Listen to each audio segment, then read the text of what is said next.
माननीय अध्यक्ष व माझ्या शिवरायांच्या मावळ्यांनो, 19 फेब्रुवारी या सोन्याच्या दिनी शिवनेरीवर एक तारा चमकला. 19 फेब्रुवारी या सोन्याच्या दिनी शिवनेरीवर एक तारा चमकला. जळणाऱ्या मातीला मरगळलेल्या मनाला हिंदवी स्वराज्याचे तेज देऊन गेला. जळणाऱ्या मातीला मरगळलेल्या मनाला हिंदवी स्वराज्याचे तेज देऊन गेला. हिंदुस्थानात असा एकच राजा होऊन गेला. हिंदुस्थानात असा एकच राजा होऊन गेला. हवा वेगाने नव्हती, हवेपेक्षाही त्यांचा वेग होता. हवा वेगाने नव्हती, हवेपेक्षाही त्यांचा वेग होता. अन्यायाविरुद्ध लढण्याचा इरादा त्यांचा नेक होता. अन्यायाविरुद्ध लढण्याचा इरादा त्यांचा नेक होता. असा जिजाऊंचा शिवबा लाखात नव्हे तर जगात एक होता.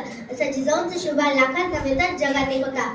आई जिजाऊंचे पुत्र गोरगरीब रयतेचे छत्र, महाराष्ट्राच्या अस्मितेचे मानबिंदू, हिंदवी स्वराज्य संस्थापक राजाधिराज महाराज श्रीमंत श्रीमान योगी श्री छत्रपती शिवाजी महाराजांना माझा मानाचा मुद्रा, माझा मानाचा मुद्रा. मित्रांनो, आदिलशाही निजामशाही सत्ता यांच्या दुर्बलतेने महाराष्ट्रातील जनता त्रस्त होती. अशा वेळी दिनांक 19 फेब्रुवारी 1630 मध्ये शिवनेरीवर एक तेजस्वी ताऱ्याचा जन्म झाला. तो तारा म्हणजे आपल्या सर्वांचे लाडके दैवत छत्रपती शिवाजी महाराज होत.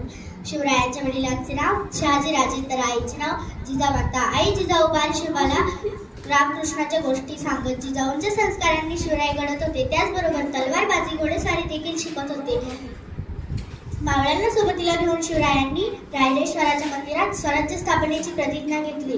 मावळ्यांना सोबतीला घेऊन शिवरायांनी स्वराज्य स्थापनेची प्रतिज्ञा घेतली. पोट होते हे मावळे, मावळ प्रांतात राहणारे हे मावळे, अंगाने होते रांगडे, दिसायला साधे भोळे, पाठीला ढाल, कमरेला तलवार, शत्रूला बेजार करणारे, जीवाला जीव देणारे असे होते मावळे. स्वराज्याच्या दिशेने वाटचाल करण्यासाठी शिवरायांनी तोरणा किल्ल्याची निवड केली आणि तोरणा किल्ला जिंकून स्वराज्याचे तोरण बांधले. त्याची धन्यवाद.